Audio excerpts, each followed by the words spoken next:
esprit, es-tu là? Astaghfirullah, moi je veux pas savoir si t'es là ou pas. Khalini tranquille, aman. Je lis l'histoire, mais a'udhu billahi minash shaitanir rajim. Bien le bonsoir. Bienvenue. On est dimanche, et qui dit dimanche dit thread d'horreur sur ma chaîne YouTube exactement. Comme d'habitude, je vous ai sélectionné 3 histoires que vous m'avez gentiment envoyées sur mon adresse mail qui s'affiche juste ici, cam.témoignage@gmail.com. Merci de prendre le temps de m'écrire vos histoires. Je sais à quel point c'est difficile de retourner dans ces histoires et de les réécrire. C'est comme si vous les revivez. Donc merci beaucoup pour nous de prendre le temps. Et n'hésitez pas à mettre un titre au début de votre histoire. Je sais pas si vous l'avez remarqué ou pas, mais maintenant je dis les titres à voix haute au cas où on a des pépites qui écoutent le thread d'horreur en podcast. D'ailleurs, tous les podcasts sont disponibles sur Spotify et Apple Store, il me semble. Mais en tout cas, on vous met tous les liens en barre d'infos avec Mathieu. J'espère que vous êtes prêts pour ces histoires paranormales et je vous propose tout de suite qu'on commence par la première histoire. L'ombre du hammam. Père Castor, raconte-nous une histoire. Salam alaikum Cam, je m'appelle Nour, tu peux dire mon prénom, ça ne me dérange pas. L'histoire que je m'apprête à te raconter s'est passée il y a 3 ans. À l'époque, j'habitais dans une très grande villa de 5 étages.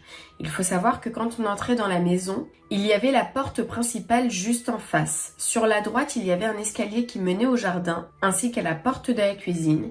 Et à cette période-là, il pleuvait énormément. Donc je rentrais toujours directement par la porte principale pour éviter d'être trop mouillée. Quand on entrait, on arrivait dans une grande pièce où se trouvait une salle de sport. La porte menant au garage, un hammam, un sauna et une pièce où l'on stockait le charbon. À vrai dire, je me suis jamais sentie à l'aise dans cette maison. Un jour, en rentrant des cours, il n'y avait personne à la maison. Mais comme j'étais en 3e, j'étais assez grande pour rester seule. À la seconde où j'ai mis le pied dans la maison, un tableau est tombé. Je me suis précipitée pour le raccrocher et en me retournant vers le hammam, Cam, je te jure, j'ai vu une silhouette et elle était terrifiante. Je ne suis pas peureuse, alors je suis allée énervée vers le hammam pour voir ce qu'il se passait. Et là, tout s'est enchaîné. Le sauna s'est mis à chauffer tout seul, l'eau du hammam a commencé à couler sans que personne n'ait touché à quoi que ce soit. Et soudain, je n'arrivais plus à respirer. J'avais la vision brouillée et avant même de comprendre ce qu'il m'arrivait, une force invisible m'a poussée violemment. Au lieu de réciter Ayat al-Kursi, j'ai commencé à dire la shahada. À ce moment-là, je croyais littéralement que j'allais mourir. J'ai réussi à m'enfuir à l'étage, mais à peine 20 minutes plus tard, la télévision de la cuisine s'est allumée toute seule. Et pas avec une chaîne normale.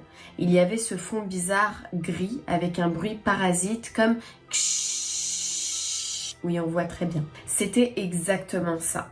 À ce moment-là, j'étais vraiment en colère au point de sortir de la maison. Je suis allée au parc juste à côté. Évidemment, je ne voulais pas y aller seule, donc j'ai appelé mon copain avec qui je suis toujours aujourd'hui. Inch'Allah, on va bientôt se marier à seulement 18 ans. Une fois arrivé au parc, je lui ai raconté tout ce qui s'était passé.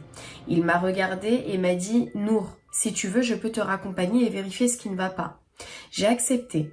Quand on est revenu à la maison, il a commencé à inspecter un peu les lieux. En s'approchant de la pièce où l'on mettait le charbon, ce n'était pas vraiment une salle, juste un coin étroit et humide, il est devenu tout pâle. Ses lèvres ont viré au bleu et il m'a dit d'une voix choquée, tout au fond, j'ai vu l'ombre d'un bébé. À ce moment-là, j'ai senti que c'en était trop. Je lui ai dit que j'en avais assez vu pour la journée. Mon copain est rentré chez lui et moi, épuisée, je suis montée me coucher. Mais cette nuit-là, vers 3 heures du matin, je me suis réveillée en sueur. J'ai décidé de descendre à la cuisine pour boire un verre d'eau. En passant par l'escalier qui mène au premier étage, tout ce que j'avais vu quelques heures plus tôt est réapparu. Tout. Et là, j'ai craqué, j'ai fondu en larmes, ce qui ne m'arrive quasiment jamais. Mon chat s'est réveillé, il est venu me voir, s'est frotté contre moi. Je me suis retrouvée par terre en larmes et au final, je me suis endormie là, sur le tapis avec mon chat dans les bras. Le lendemain, j'ai décidé de parler à une voisine, une fille qui habitait juste à côté. C'est là qu'elle m'a tout raconté. Derrière notre maison, il y avait une ancienne école abandonnée où 2 élèves sont morts.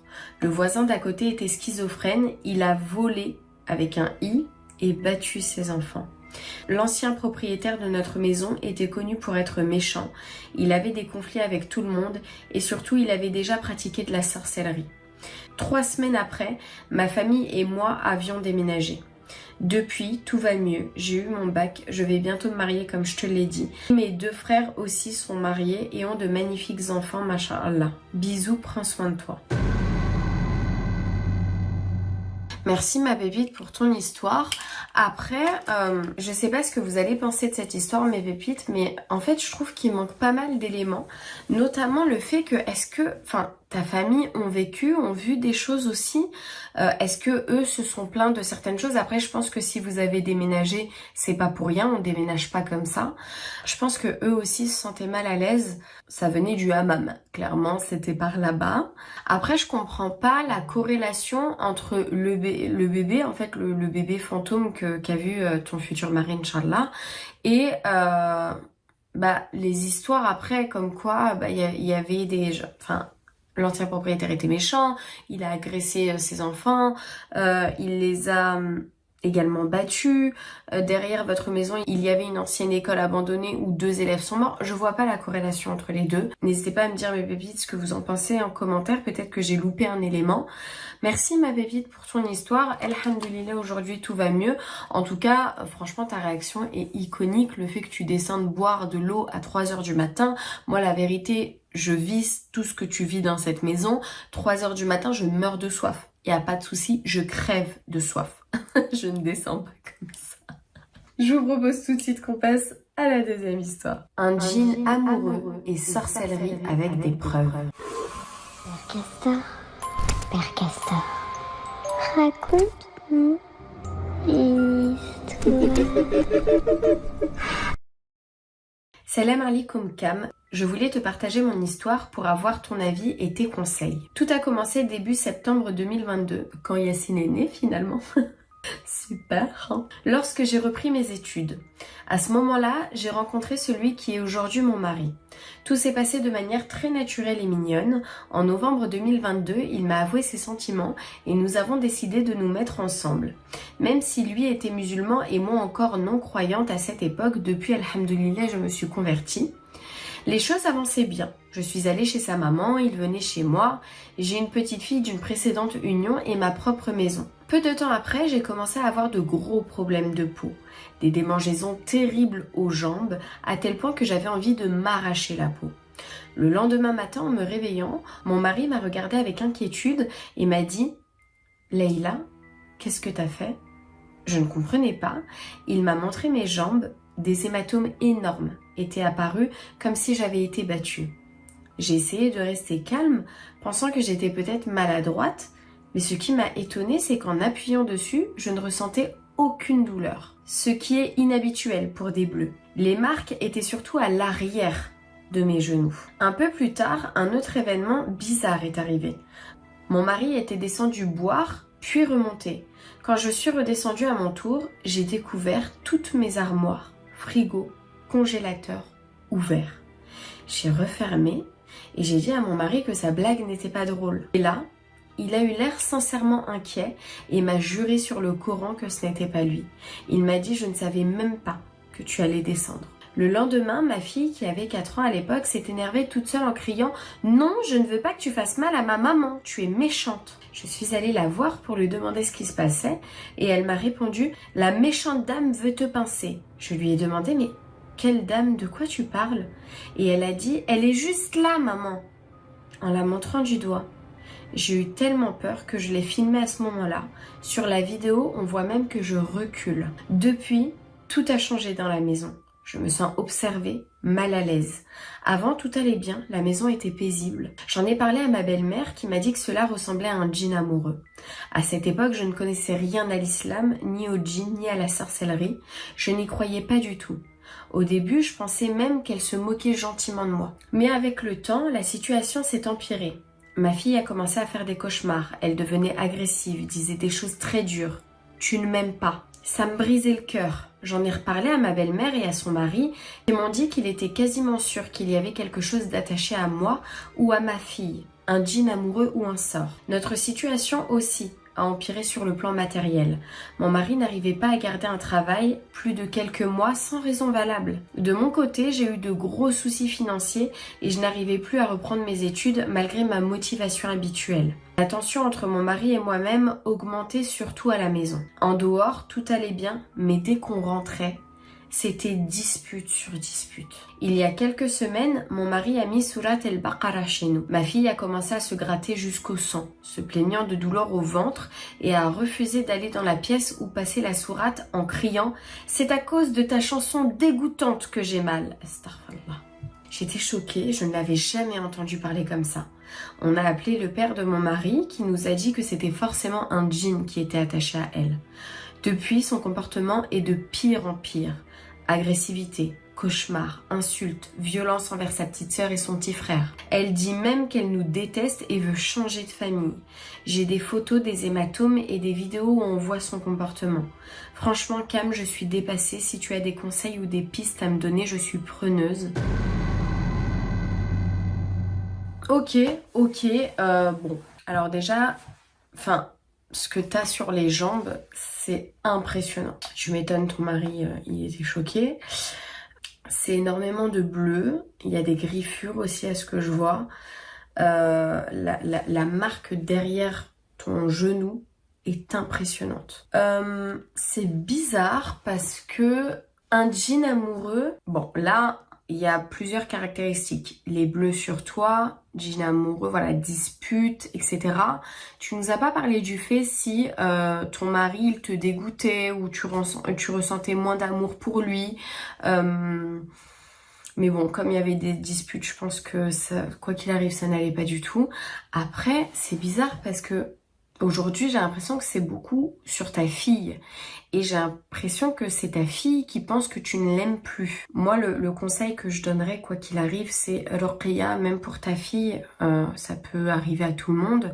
C'est pas grave, il faudrait dans la bienveillance, histoire de pas la choquer, voilà, faire purifier la maison, faire une Ruqya. Est-ce qu'aujourd'hui, avec ton mari, ça va mieux de ton côté? Sinon, vous trois... Vous faites une ruqya ensemble, donc soit vous demandez autour de vous si quelqu'un connaît quelqu'un voilà, qui est capable de faire ça, ou alors vous vous rendez à la mosquée la plus proche de chez vous et puis vous demandez un raki, quelqu'un qui, s'ils ont le numéro, un contact, et tu racontes un petit peu que tu es dans le désespoir, que ça va pas du tout, que ça atteint même ta petite, et voilà. Après, si vous voyez qu'il n'y a pas d'amélioration, moi je conseillerais quand même d'aller voir peut-être un professionnel pour ta petite, qu'elle puisse voir peut-être un pro qui puisse analyser quelque chose, voir si c'est... On va pas juste regarder si c'est que paranormal, on va également voir d'autres choses. Moi c'est ce que je te conseillerais de faire. En tout cas voilà, mes pépites, n'hésitez pas à nous dire vous ce que vous pouvez conseiller à la pépite. Ne dites jamais esprit es-tu là. Père Castor, raconte-nous une histoire. Bonsoir Cam, j'espère que ta petite famille et toi allez bien. Passe le bonjour aux pépites de ma part. Ils t'entendent. Je m'appelle Lisa et je binge-watch tes threads d'horreur depuis quelques semaines. Je dois te dire que depuis toute petite, j'ai cette connexion avec l'invisible. Des rêves qui se réalisent, des présences que je sens, des intuitions qui ne me trompent jamais. Tu vois le genre? Oui, je vois un peu trop. Quand j'avais 6 ans, un magnétiseur, ami de mes parents, leur a même dit que j'étais une antenne entre les mondes. À cet âge-là, je ne comprenais pas vraiment, mais ça a pris son sens avec le temps. Je vais te raconter aujourd'hui l'histoire qui m'a tellement effrayée que j'ai tout refoulé pendant des années. Une expérience qui a marqué un avant et un après dans ma vie. Tous les prénoms ont été changés pour préserver l'anonymat des concernés. Ma petite sœur et moi, on était dans une école catholique, plus par tradition familiale que par conviction. Elle en CE1, moi en 4e. Je participais à l'aumônerie qui n'avait rien de barbant. Marco, notre aumônier italien, était passionné et nous faisait débattre sur tous les sujets. Mes 2 meilleures amies, Emma et Lucie, y venaient aussi. Chaque année, l'aumônerie organisait un week-end à la campagne pour les 4e et les 3e. On s'est donc retrouvés dans une vieille bâtisse au milieu de nulle part, entourée de champs et de forêts à perte de vue. Pour les chambres, bien sûr, Emma, Lucie et moi, on a demandé à être ensemble. Il restait une place et on a accepté sans trop y penser qu'une fille, Iris, se joigne à nous. On la connaissait à peine, juste de vue. Elle était plutôt bizarre, toujours dans son coin. Le premier soir, comme des ados normales, on a parlé pendant des heures. J'adorais ces moments parce que je n'avais jamais le droit de dormir chez mes copines. La nuit avançant, on a commencé à se raconter des histoires qui font peur. C'est là que l'une de nous, je sais plus si c'était Emma ou Lucie, a dit cette phrase qu'on regrette tous. Je vais pas la dire du coup. Esprit, es-tu là? Astaghfirullah, moi je veux pas savoir si t'es là ou pas. Khalini tranquille, aman. Je lis l'histoire, mais a'udhu billahi minash shaitanir rajim. J'ai immédiatement senti comme une boule de glace dans mon ventre. Un pressentiment horrible. Sans raison puisqu'il ne s'est rien passé sur le coup. Et là, Iris a dit d'une voix qui n'avait rien d'une voix d'ado. Vous allez le regretter. Ces 4 mots ont suffi à briser notre insouciance. Le lendemain matin, ce n'est pas la fatigue qui nous a réveillés difficilement. Sur la vitre de notre chambre, on voyait écrit de haut en bas le nom de notre collège, Bayard. Et chaque lettre servait d'initiale au prénom d'un élève qu'on connaissait bien. Et bien sûr, parmi eux, les garçons qu'on aimait bien. Emma a sauté de son lit et s'est précipitée vers la fenêtre pour essayer d'effacer ça. Pendant que Lucie et moi, on confrontait Iris. « C'est toi qui as fait ça ? C'est pas drôle du tout. » Quand Emma s'est retournée vers nous, elle était blanche comme un linge. Les écritures sont à l'intérieur de la fenêtre. Genre à l'intérieur de la baie vitrée. Enfin La journée s'est passée normalement, on a vite oublié l'incident comme des ados insouciantes. Le soir, on a regardé Matrix tous ensemble, super film, mais en plein milieu, j'ai regardé par la fenêtre et j'ai vu que le ciel était complètement rouge. Pas un rouge couché de soleil, mais rouge sang, inquiétant. J'ai donné un coup de coude à Emma, qui a fait pareil avec Lucie puis avec Iris. Toutes les 4, on voyait ce ciel rouge flippant alors que les autres parlaient d'un beau ciel noir plein d'étoiles. Dimanche, on est rentré chez nous en pensant que tout allait revenir à la normale. Si seulement. Le lundi au collège, j'ai croisé Élise, la meilleure amie de ma petite sœur. D'habitude, cette gamine de 7 ans me sautait toujours dans les bras.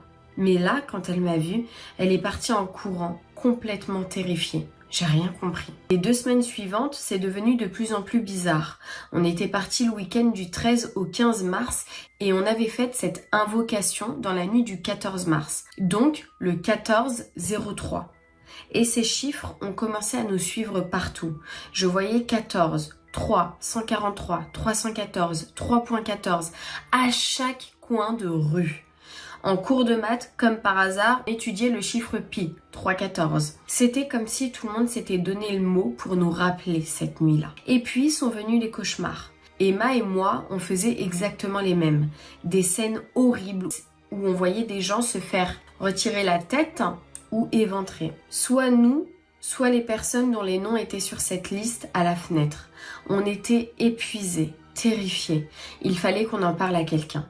Un mercredi midi, on est allé manger chez Lucie, qui semblait moins touchée par tout ça. Sur le chemin, avec Emma, un truc de dingue est arrivé. Un vent super violent s'est levé d'un coup, tellement qu'on arrivait à peine à marcher. Mais le plus flippant, de l'autre côté de la rue, rien ne bougeait. Pas une feuille, pas une branche. Les arbres étaient complètement immobiles. Arrivée chez Lucie, je suis allée me laver les mains, et là, au lieu de l'eau normale, c'est un liquide rouge sang qui est sorti du robinet. J'ai hurlé. Les filles sont venues en courant, mais tout était redevenu normal. Lucie, agacée, nous a accusés d'inventer toutes ces histoires et nous a dit qu'elle préférait prendre ses distances. Emma et moi, on a compris qu'on était seuls dans ce cauchemar. Le lendemain, on a cherché Iris partout, mais elle avait disparu. À la prochaine réunion d'aumônerie, on a appris qu'elle avait quitté le collège du jour au lendemain sans explication. Pendant l'année qui a suivi, les manifestations s'enchaînèrent sans répit. J'inspirais une peur viscérale aux enfants que je croisais. Ma sœur me confia, mon regard était devenu noir et glaçant. Les chiffres 14 et 3 me poursuivaient comme une malédiction arithmétique. Mon sommeil, saccagé par des cauchemars toujours plus violents, me transformait en épave. Au printemps suivant, la possibilité de retourner à cette même bâtisse se présenta. Emma refusa catégoriquement, paralysée par la peur. Je la convainquis, pourtant, après 1 an de torture psychologique, d'isolement social et de phénomènes inexplicables, qu'avions-nous encore à perdre? Nous y sommes retournés. Et tout s'est arrêté. Du jour au lendemain, sans explication, sans confrontation finale, sans résolution dramatique, comme si une porte s'était refermée aussi mystérieusement qu'elle s'était ouverte. J'ai longtemps cru avoir été possédée. Cette expérience unique dans son intensité m'a poussée à renier mes perceptions pendant des années. Aujourd'hui, j'ai réappris à accueillir mes intuitions, à reconnaître les signes, à les intégrer dans ma vie. Je les partage seulement avec mes proches qui ont été témoins de certains phénomènes, mais surtout j'ai appris à me protéger et à ne jamais provoquer les forces que nous ne comprenons pas, même de façon apparemment innocente. Ce n'est pas un jeu, c'est dangereux, c'est infiniment plus puissant que nous. Certains seuils ne devraient jamais être franchis, même par inadvertance. Waouh, waouh. Merci ma pépite pour ton histoire. Elle m'a fait flipper, je vais pas te mentir, peut-être parce qu'il est minuit 6. Je suis un peu comme ça. Ça fait très longtemps que j'ai pas tourné de nuit, mais là j'avais pas le choix. Comment vous dire mes pépites que quand je vais rentrer là dans mon jardin, je vais taper un de ces sprints. Même Usain Bolt à côté, il court pas aussi vite. Déjà, le fait que le nom de l'établissement soit gravé, moi je l'ai compris qu'il était gravé entre les baies vitrées. Genre tu sais, t'as toujours un petit espace entre le double vitrage quoi. C'est littéralement impossible, nous sommes d'accord. Franchement, j'ai pas d'explication, mais déjà heureusement que vous êtes repartis là-bas. Moi, comme ta copine, j'aurais refusé. Clairement, j'aurais dit, mais jamais j'y retourne. Franchement, je ne sais pas par quel miracle vous êtes repartis là-bas, mais comme t'as dit, ça s'est refermé comme un chapitre qu'on ferme, comme un livre qu'on ferme. Et heureusement, j'espère que votre copine va bien. Iris, j'espère que elle n'est plus dans ce cauchemar-là, parce que en vrai de vrai, ça se trouve qu'elle vous cachait énormément de choses. Pour moi, le fait qu'elle soit partie du jour au lendemain de ce collège-là n'est pas anodin. Je pense qu'elle souffrait, mais peut-être que c'est quelqu'un qui intériorise énormément. Du coup, si t'as la possibilité de reprendre contact avec elle, ça peut être très compliqué après des années. Mais je pense que c'est hyper important que vous puissiez lui dire, on sait jamais si elle est en train de vivre, elle est en train de continuer à vivre le cauchemar. Que vous, du coup, en retournant là-bas, tout s'est arrêté. Je sais pas si elle vous croira, si elle le fera, ou si elle, non, justement, tout se passe bien, mais ça serait bien de le faire, histoire que au moins on puisse s'assurer que elle va bien aussi. Merci ma pépite pour ton histoire, elle était incroyable. N'hésitez pas mes pépites à réagir en commentaire sur cette histoire. Sur ce serait d'horreur est terminé. J'espère qu'il vous a plu. Comme d'habitude, on se retrouve dans les commentaires pour débattre. N'oubliez pas, comme d'habitude, de me dire quelle histoire vous avez préférée en commentaire. Moi, je pense que c'est clairement cette dernière histoire, malgré que j'adore l'histoire avec les photos très impressionnantes de la pépite. D'ailleurs, je lui envoie tout mon courage et j'espère que ça va aller. En tout cas, voilà, je vous fais de très gros bisous. Je vous dis à la semaine prochaine si Dieu veut. Et surtout, ne regarde pas derrière toi.